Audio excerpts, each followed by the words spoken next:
Olá, meu amigo! Olá, minha amiga! Vamos prosseguir com o nosso estudo da Lei Orgânica da Assistência Social, a LOAS.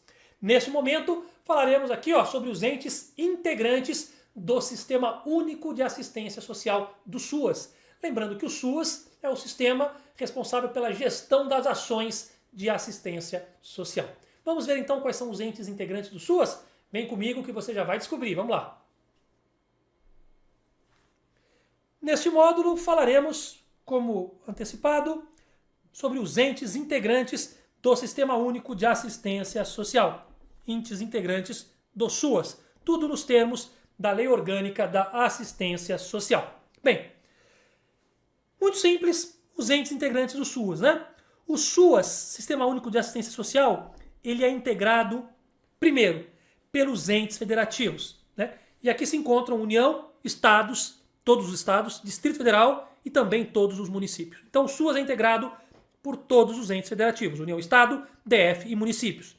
Mas também é integrado pelos respectivos conselhos de assistência social, né? Por que respectivos? Ora, porque a União tem o seu Conselho Nacional de Assistência Social.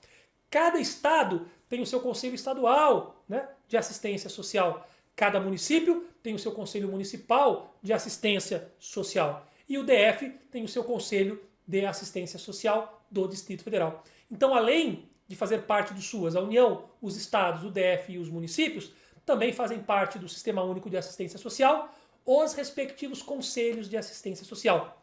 A União tem o seu, cada estado tem o seu, cada município tem o seu e o DF também tem o seu Conselho de Assistência Social. Voltando para a tela. Temos também, como integrantes do SUAS, as entidades e as organizações de assistência social, que vamos identificar adiante quais são as entidades, quais são as organizações, uma a uma, ok? Mas por hora vocês já sabem que além dos entes federativos e dos respectivos conselhos de assistência social, as entidades e as organizações de assistência social também são entes integrantes do SUAS. E para fechar aqui este conceito, as ações ofertadas no âmbito do Sistema Único de Assistência Social têm como base de organização o respectivo território. Ou seja, para cada território, né, seja União, Estado, DF, município, para cada divisão territorial, as ações serão a base de organização das respectivas ações ofertadas. Vamos entender isso, vem comigo. Bom, então vamos lá. Quais são os entes integrantes do Sistema Único de Assistência Social? Se cair na sua prova quais são os entes integrantes do Sistema Único de Assistência Social, você sabe, são 3 grupos, né? O grupo dos entes federativos. Quais sejam? A União, os estados, cada um deles, o DF e cada um dos municípios. Segundo grupo, é o grupo formado pelos respectivos conselhos de assistência social. Eu já disse para vocês que a União tem o Conselho Nacional de Assistência Social, cada estado terá o seu Conselho Estadual de Assistência Social, cada município terá o seu Conselho Municipal de Assistência Social e o DF tem o seu Conselho de Assistência Social do Distrito Federal, ok? E temos também como entes integrantes do Sistema Único de Assistência Social as entidades e as organizações de assistência social. E aí você me pergunta, mas quais são essas entidades e organizações? Estudaremos em detalhes, nós estamos formando ainda, né, todos os conceitos. Então, primeiro, o SUAS, né, é formado por todos os entes federativos, é formado pelos respectivos conselhos de assistência social e também pelas respectivas entidades e organizações de assistência social. E por fim, nós vimos que as ações ofertadas pela assistência social, pelo Sistema Único de Assistência Social, tem como base de organização, ou seja, será organizada dentro do respectivo território. Então as ações de assistência social de um município serão organizadas naquele município, a do DF serão organizadas pelo DF, e assim sucessivamente. Beleza? Então são esses os entes integrantes do Sistema Único de Assistência Social. Vamos seguir, vem comigo. Muito bem.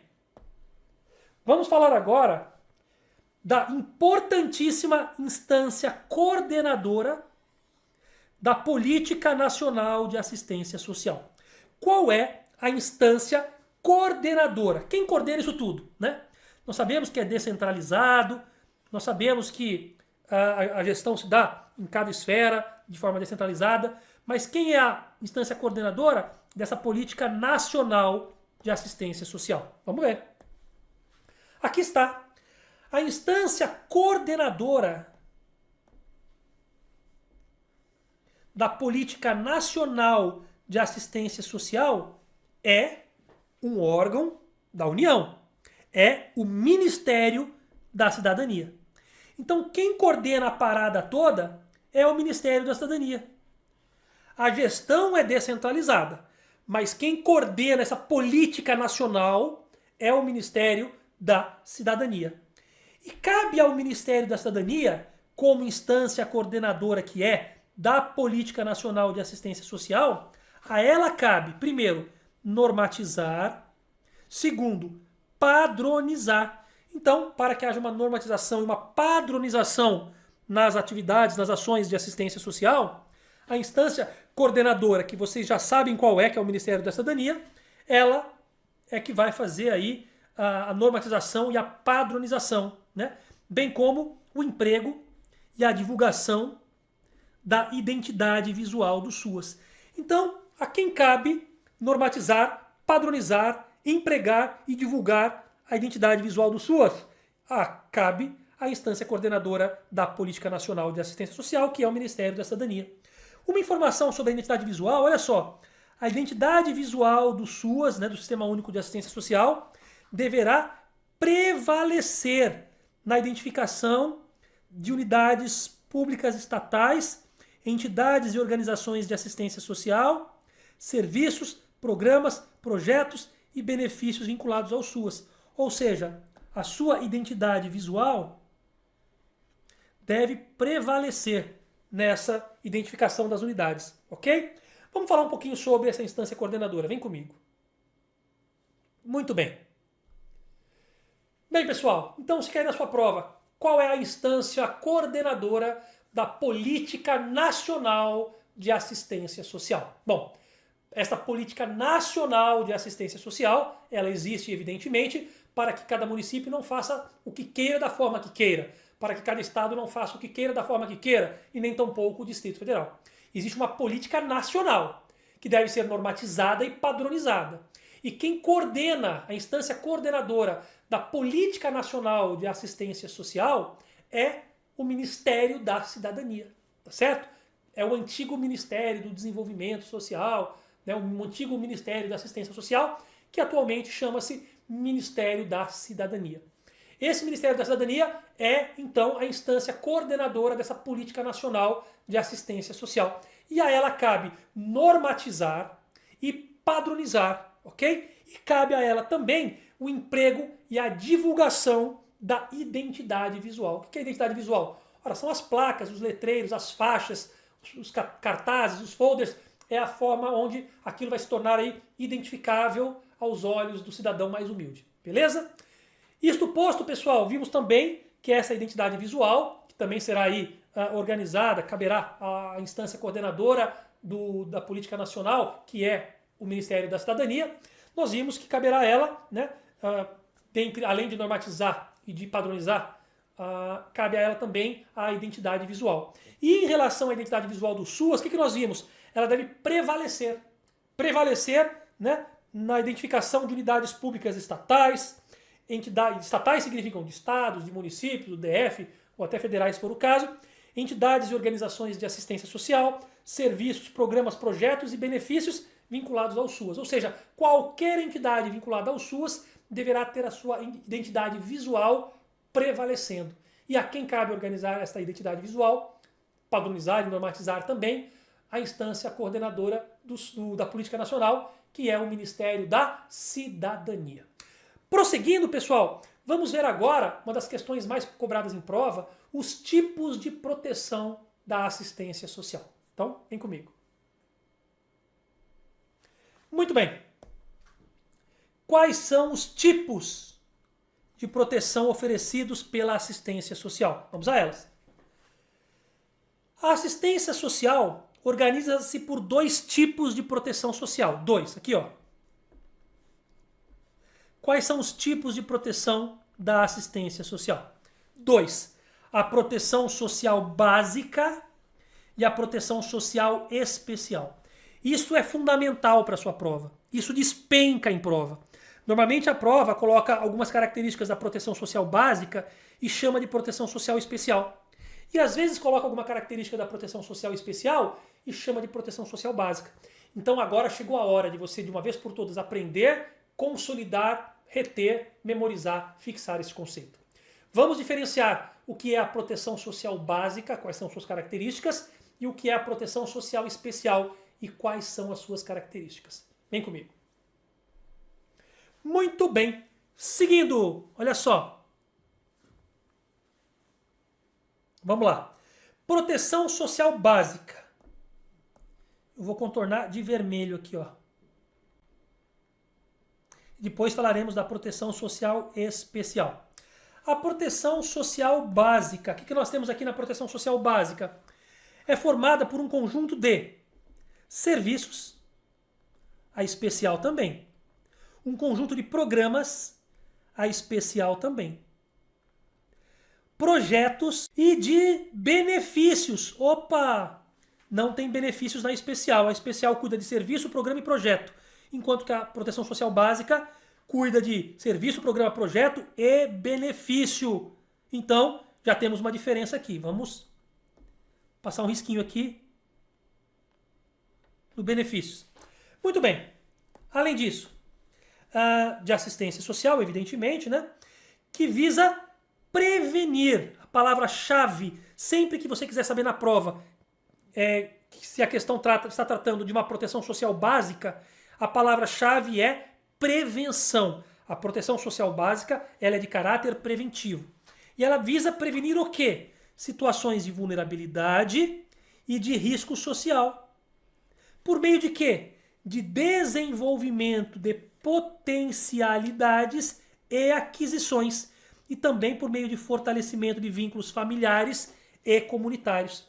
Palavra-chave aqui, prevenir. Perfeito? Diferentemente, é a proteção social especial. Primeiro, porque não trata de benefício. Trata só de serviço, programa e projeto. Não paga benefício. Segundo, o objetivo dela é contribuir. Contribuir e não prevenir.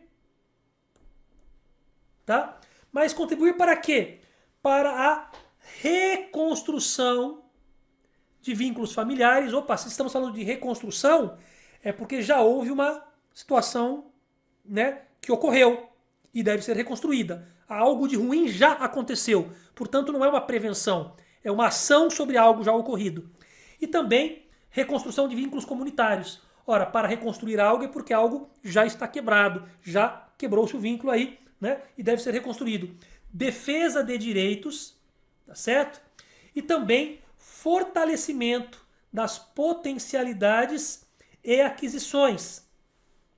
E também proteção à família e indivíduos. Para quê? Agora a palavra mais importante da proteção social especial. É essa aqui, ó.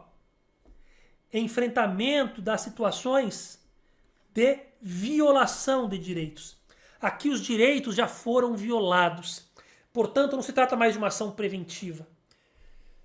Vejam, enquanto a proteção social básica ela tem como palavra-chave a prevenção para que não ocorram situações efetivamente de quebra, né, de violação de direitos.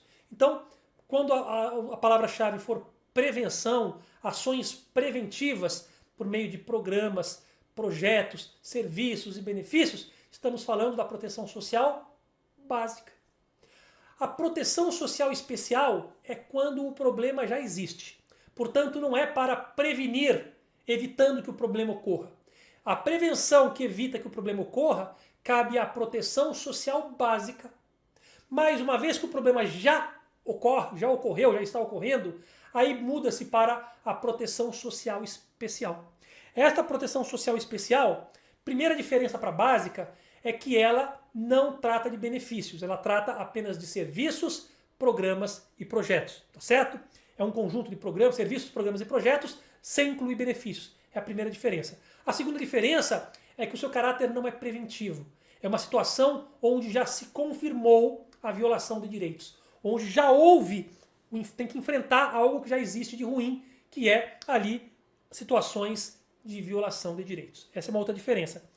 Né? Outra diferença, ela além de não prevenir, porque já houve a violação dos direitos, já tem que enfrentar, portanto, ela tem também por finalidade contribuir para a reconstrução de vínculos familiares e comunitários. Mas pensem comigo, se serão reconstruídos vínculos familiares e comunitários, não há o que se falar em prevenção, porque os vínculos comunitários e familiares já foram quebrados e precisam ser reconstruídos. Portanto, não é mais uma situação de prevenção, é uma situação de ação sobre um problema que já existe. Portanto, vocês caem na prova, reconstrução de vínculos familiares e comunitários, vocês pensam o seguinte, ora, não é prevenção, é reconstrução, se vai reconstruir é porque o vínculo já está quebrado.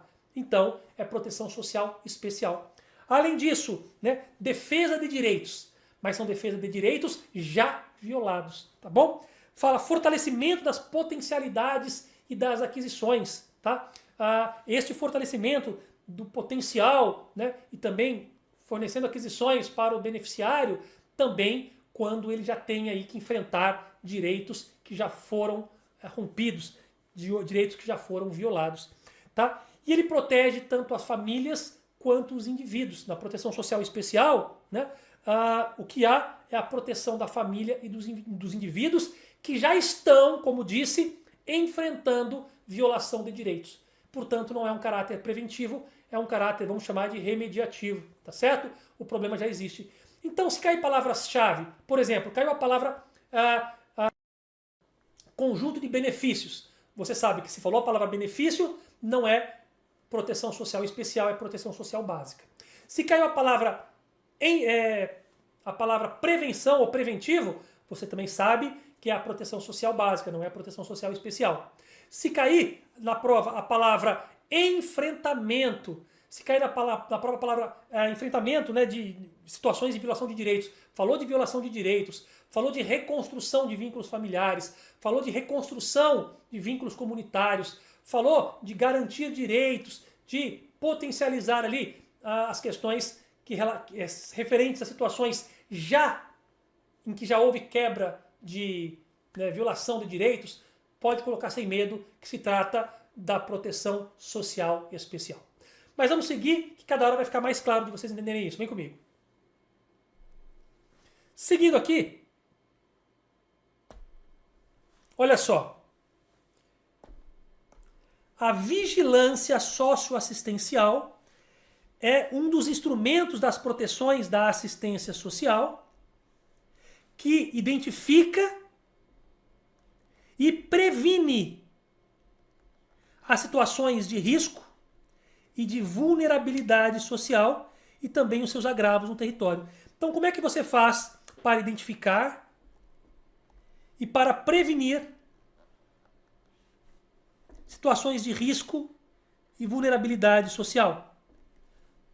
Sendo vigilantes, por meio de uma vigilância socioassistencial, tá certo? Bem como eventuais agravos. Agora, uma questão em comum a ambas, tanto a proteção social básica. Opa! Espera um minutinho que travou aqui nossa mesa digitalizadora. Vamos ver se ela volta.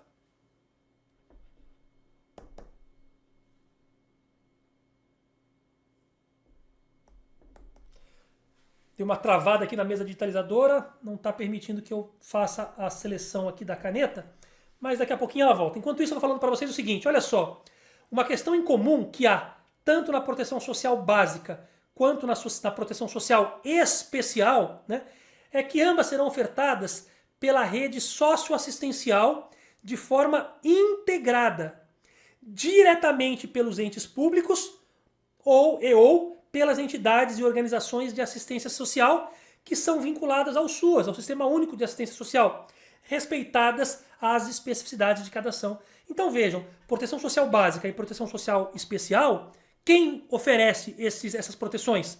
A rede socioassistencial. E como é que será feita essa oferta? Será feita de forma integrada, tanto a proteção básica quanto a proteção especial devem ser feitas de forma integrada. Uma para prevenir, que é a básica, outra para remediar, vamos chamar assim, que é a integrada. E elas podem ser fornecidas diretamente pelos entes públicos ou por entidades e organizações que a elas sejam vinculadas, ok? Respeitadas as especificidades de cada ação. Bom, então agora a gente consegue grifar, olha só.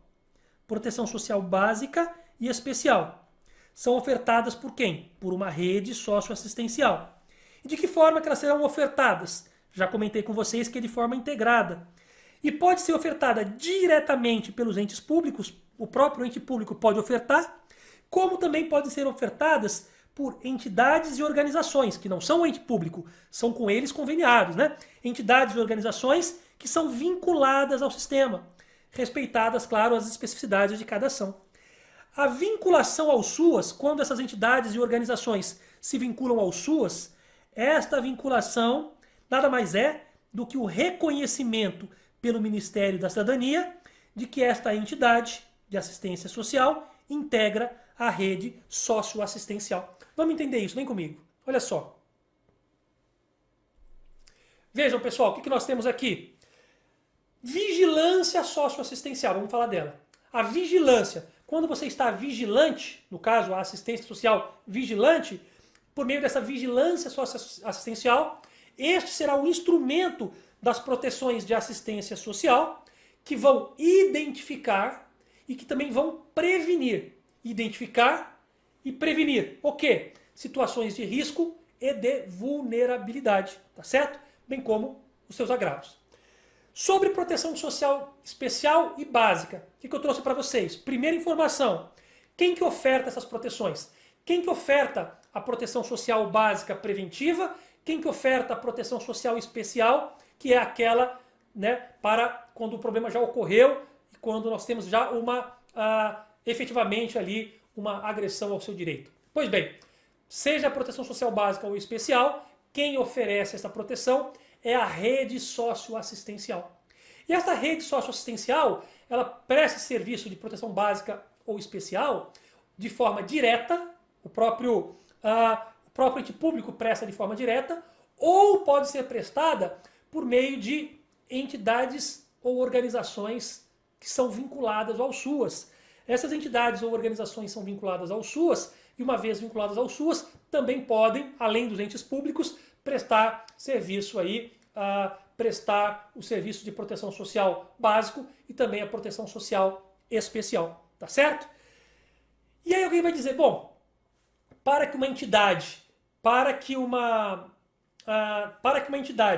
e para que uma organização consiga prestar serviços para a rede socioassistencial, consiga prestar serviços relacionados à proteção social básica e proteção social especial, como é que fazem isso? Basta que estejam vinculadas, né? E como é que se dá essa vinculação? Nós vimos aqui, a vinculação ao SUAS, ela nada mais é do que o reconhecimento pelo Ministério da Cidadania, que, como vocês sabem, é a instância coordenadora da Política Nacional de Assistência Social. Quando o Ministério da Cidadania ela reconhece que aquela entidade ou aquela organização são parte integrante da rede socioassistencial, significa que elas estão vinculadas ao SUAS. E uma vez vinculadas ao SUAS, por terem o reconhecimento de que elas integram a rede socioassistencial dada pelo Ministério da Cidadania, elas passam então a também prestar aí a proteção social básica e a proteção social especial, além dos entes públicos que também fazem a mesma coisa. Fechado? Mas vamos avançar, tem muita coisa para vocês, vem comigo. Prosseguindo aqui com o nosso curso sobre a Lei Orgânica da Assistência Social, a tão temida e tão cobrada em concursos públicos LOAS, vamos falar agora de requisitos. Requisitos para ser reconhecido como uma entidade integrante da rede socioassistencial vinculada ao SUAS. Nós sabemos que as entidades e as organizações, para que elas possam ser integrantes do SUAS, né, elas precisam ser vinculadas à rede socioassistencial e para que isso ocorra devem preencher certos requisitos. E é isso que nós vamos ver agora. Vem comigo. Muito bem. Vamos falar, portanto, dos requisitos para que as entidades e as organizações possam ser reconhecidas como entidades integrantes da rede socioassistencial vinculadas ao SUAS. O que nós temos aqui? Bom, para que uma entidade, para que uma organização, né, seja reconhecida como entidade integrante da rede socioassistencial e, portanto, possa fazer, né, prestar serviço de proteção social básico e também proteção social especial, além dos entes públicos, para que possam também essas entidades prestar esse serviço, elas precisam ser reconhecidas como entidade integrante da rede socioassistencial. Mas para que isso aconteça, ela deve preencher requisitos. E quais são esses requisitos? Primeiro, esta entidade, para ser reconhecida como entidade integrante da rede socioassistencial, ela tem que ser sem fins lucrativos. Então, primeira regra, ela tem que ser sem fins lucrativos. Segundo, tem que prestar isolada ou cumulativamente atendimento e assessoramento aos beneficiários. Isso significa que... Opa, voltando aqui. Então, ela pode prestar só atendimento, só assessoramento, ou tem que prestar atendimento e assessoramento. Quaisquer, né, seja de forma isolada ou cumulativa, uma dessas duas atividades ou ambas, tá certo? Para que seja também reconhecida como entidade integrante da rede socioassistencial do SUAS. Além disso, ela precisa atuar necessariamente na defesa e na garantia de direitos.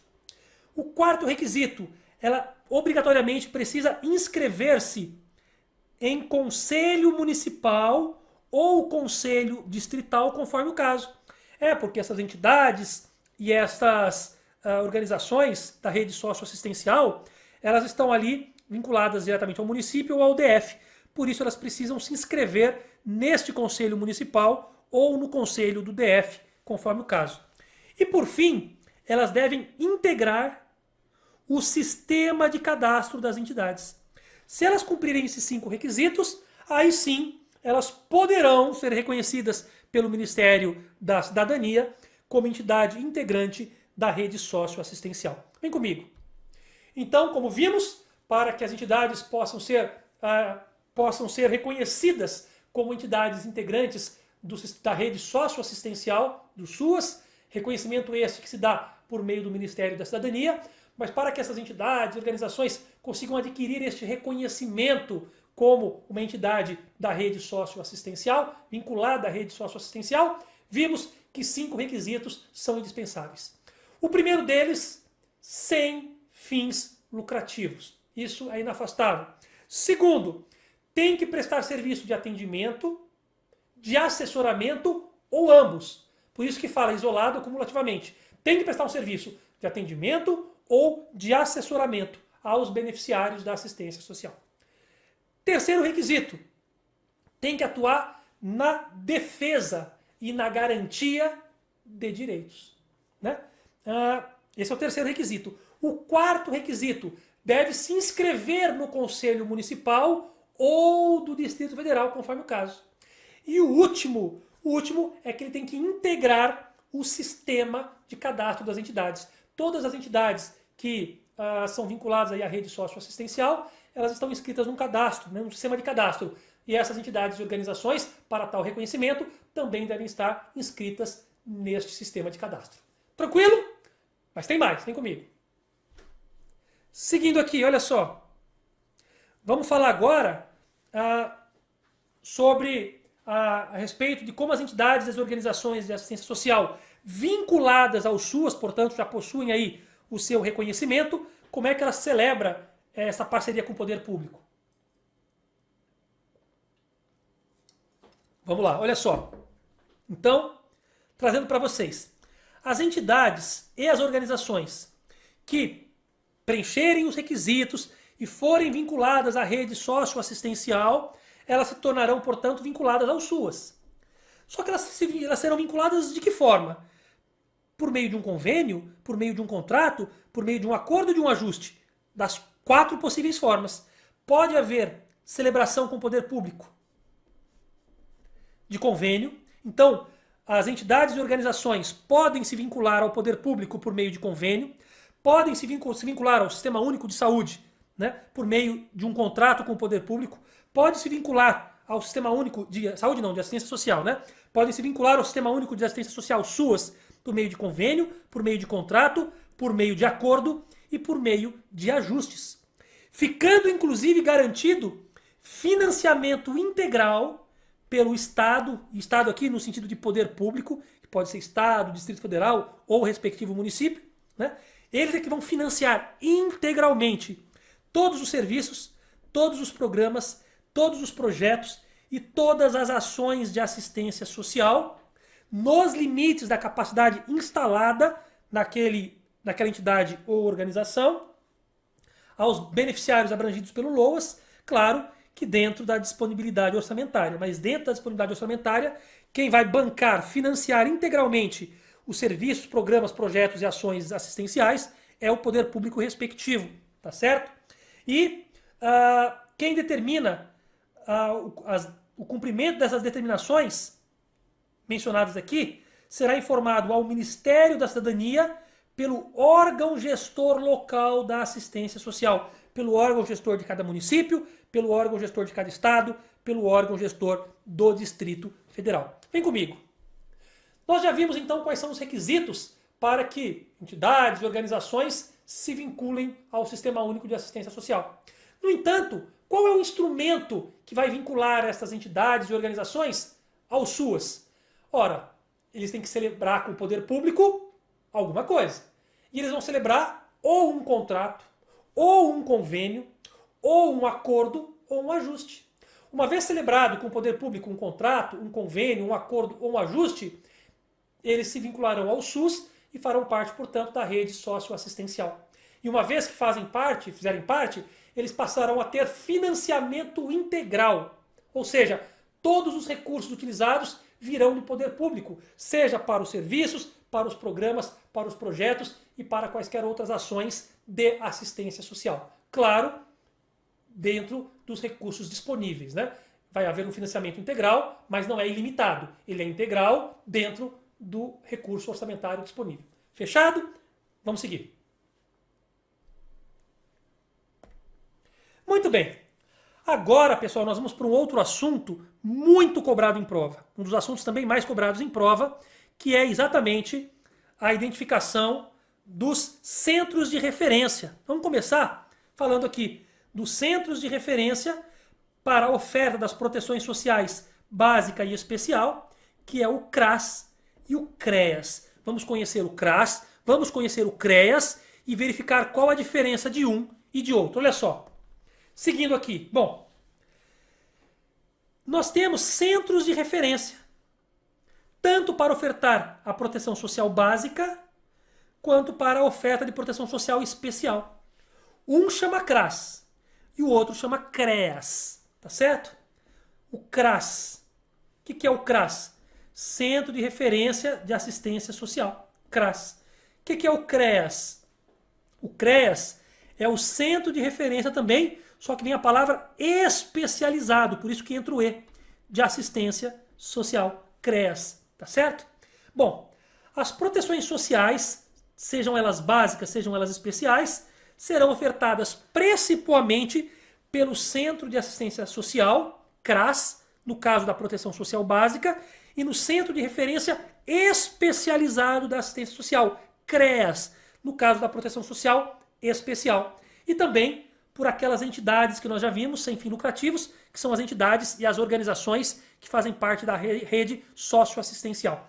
Muito bem. Olha o que nós temos aqui. Básica é o CRAS. Proteção social especial é o CREAS.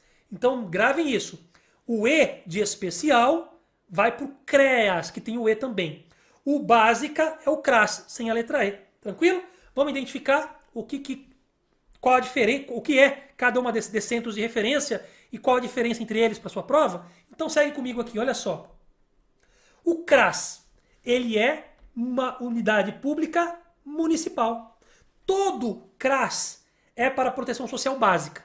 E todos eles são apenas municipais. Já o CREAS, que é sempre para proteção social especial, ele pode ter uma abrangência municipal, estadual ou até mesmo regional. Tá certo? Vamos continuar no CRAS agora. Bom, o CRAS ela é municipal de base territorial, portanto ela é sempre municipal. E ela é localizada aonde? Em áreas com maiores índices de vulnerabilidade e risco social. Lembrando que o CRAS ele cuida da proteção social básica, portanto ele cuida das ações de caráter preventivo, tá certo? Destinada à articulação dos serviços socioassistenciais no seu território de abrangência, ou seja, no seu respectivo município, e também a prestação de serviços, programas e projetos socioassistenciais de proteção social básica, sempre proteção social básica, porque estamos falando do CRAS. O CRAS é sempre proteção social básica a quem? Às famílias. E agora vamos ao CREAS. O CREAS. Nós já vimos que a abrangência dele, diferentemente do CRAS, é municipal, estadual ou regional, inclusive, né? Destinadas a quê? Bom, se ela cuida de proteção social especial, como nós já sabemos, então já houve violação de direitos, tá certo? Então já houve violação de direitos, não é mais preventiva. Mas vamos continuar. Ele é destinado a quê? A prestação de serviços a quem?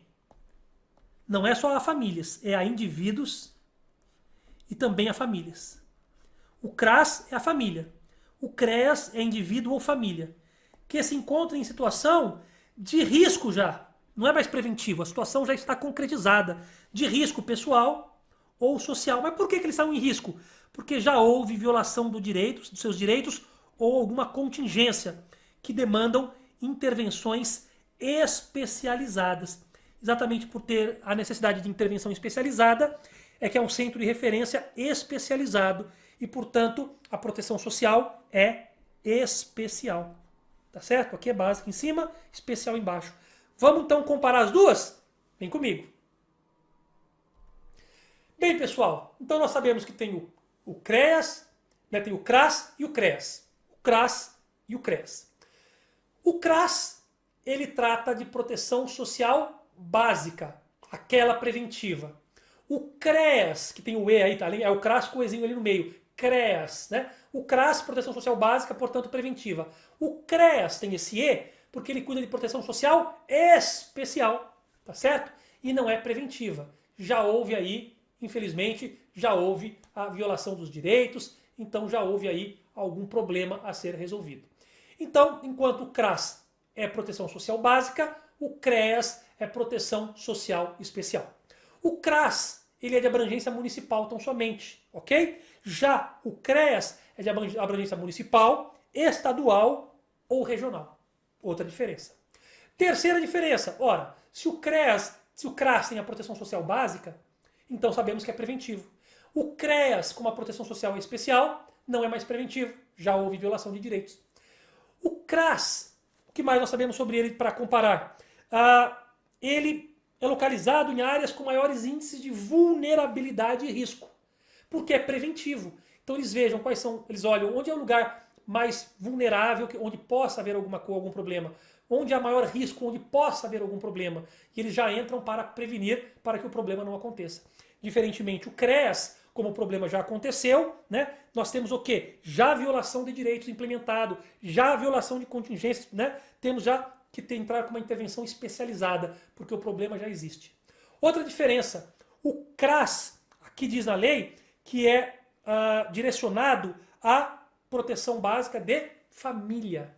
Já o CREAS, a proteção é especial, proteção social especial, não apenas de família, mas de família ou do indivíduo que esteja aí vulnerável, que esteja vulnerável, na verdade que já tenha sofrido violação dos direitos, ou que já esteja em situação, né, gravosa, com algum problema. Então vejam, palavras-chave para a prova. Se na sua questão de prova falar de abrangência municipal tão somente, é CRAS. Se falar de abrangência municipal, estadual ou regional, é CREAS. Se na sua prova falar de proteção social básica, é CRAS. Se na sua prova falar de proteção social especial, é CREAS. Se na sua prova falar de família tão somente, é CRAS. Se falar de família ou indivíduo, é CREAS. Se na sua prova falar de prevenção, ações preventivas, né, contra vulnerabilidades e riscos, é CRAS. Se falar de direitos violados, se falar de violação de contingências, de necessidade de intervenção especializada, aí é CREAS. Vejam quantas palavras-chave você pode utilizar para identificar na prova se aquela assertiva está tratando do CRAS ou do CREAS. Beleza? Vamos seguir. Muito bem.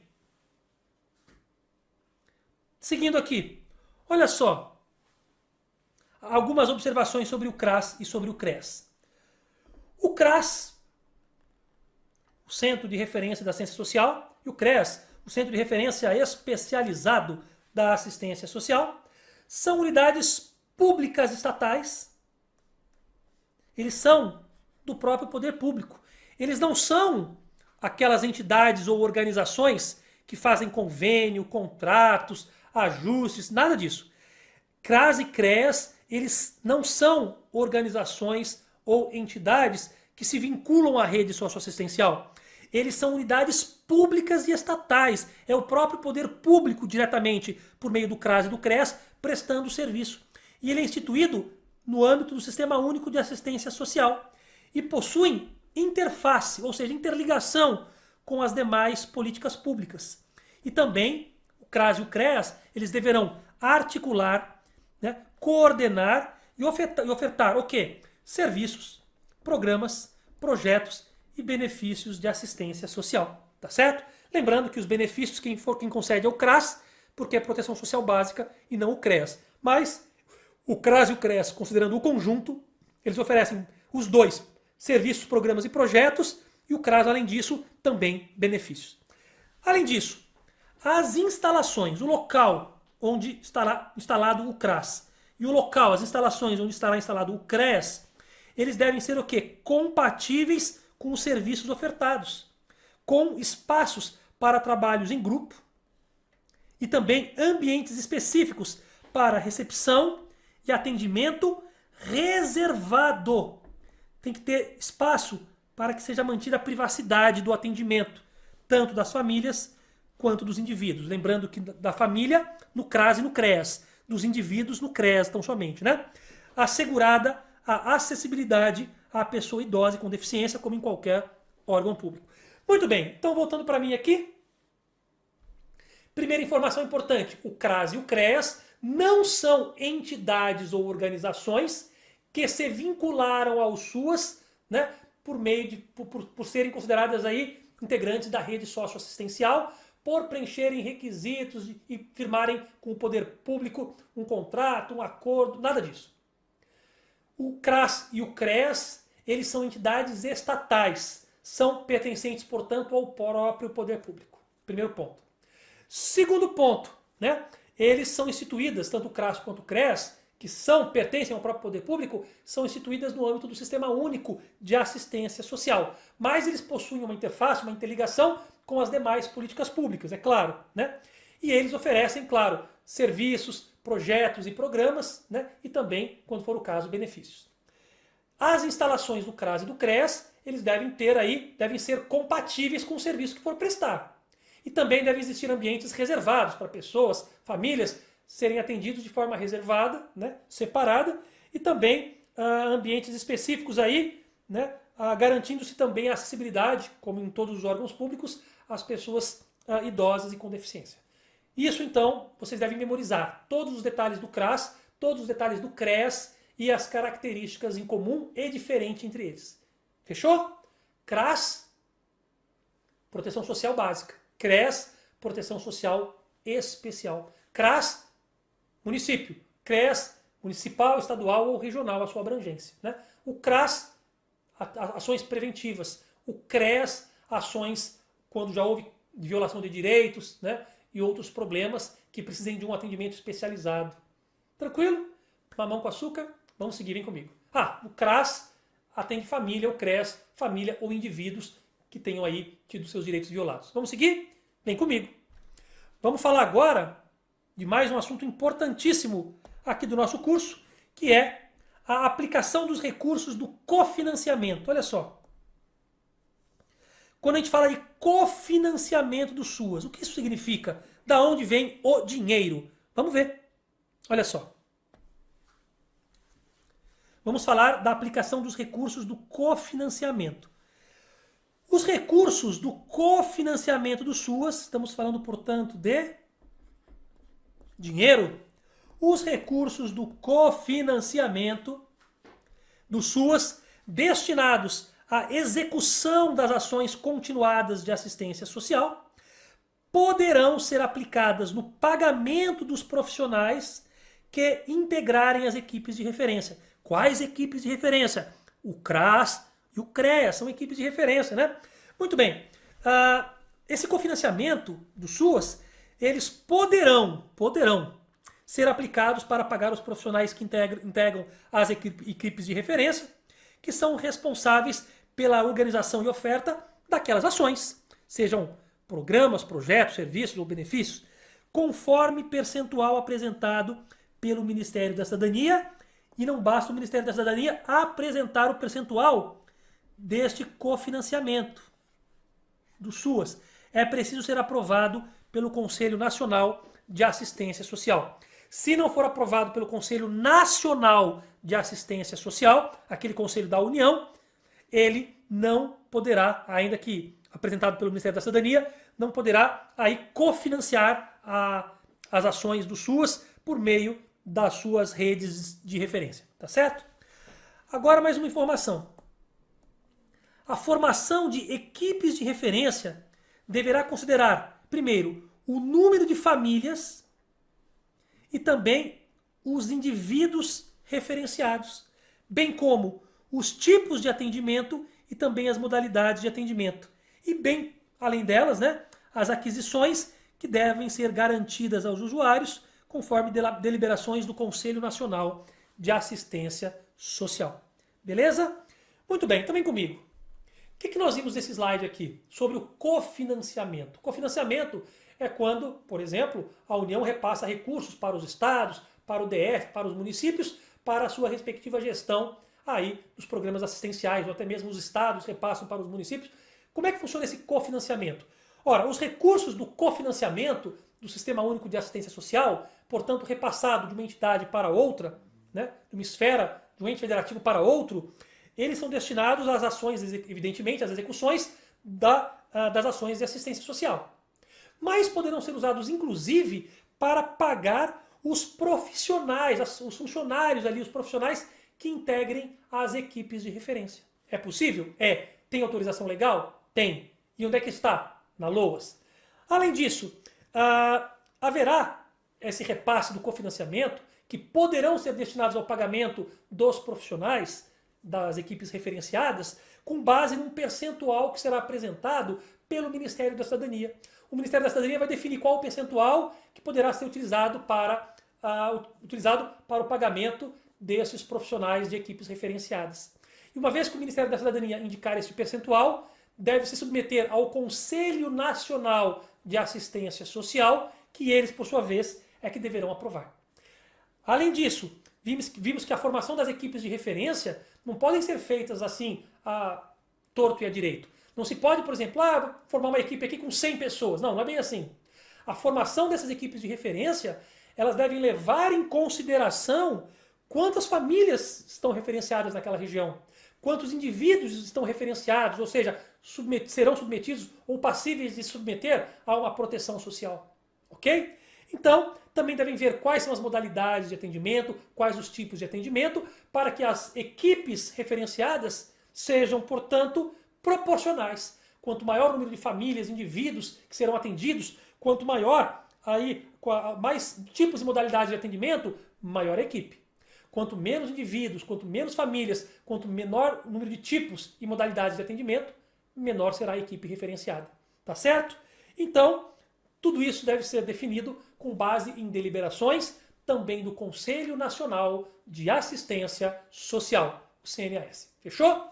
Vamos seguir? Mais informação para vocês, extraídas da Lei Orgânica da Assistência Social. item a item, artigo a artigo, diagramado e tópico a tópico, para você poder tatuar essas informações na sua memória de médio e longo prazo. Vem comigo. Muito bem. Vamos falar agora sobre normatização, sobre fiscalização e sobre política de assistência social. Vamos lá. Olha só.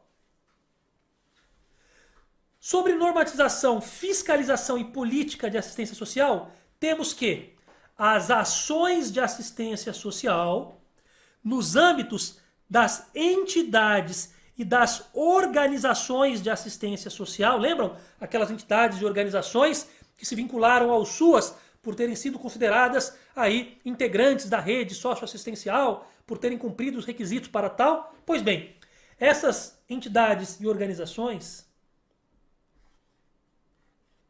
né, terão aí as suas ações e deverão observar normas expedidas por quem? Quem é que vai expedir as normas que deverão ser observadas nas ações das entidades e organizações do SUAS? São aquelas emitidas pelos municípios? Não. São aquelas emitidas pelo Estado? Não. São aquelas emitidas pelo DF? Não. São aquelas emitidas por quem? Pelo Conselho Nacional de Assistência Social. Não é o estadual, nem o municipal, nem o distrital. É o nacional, ok?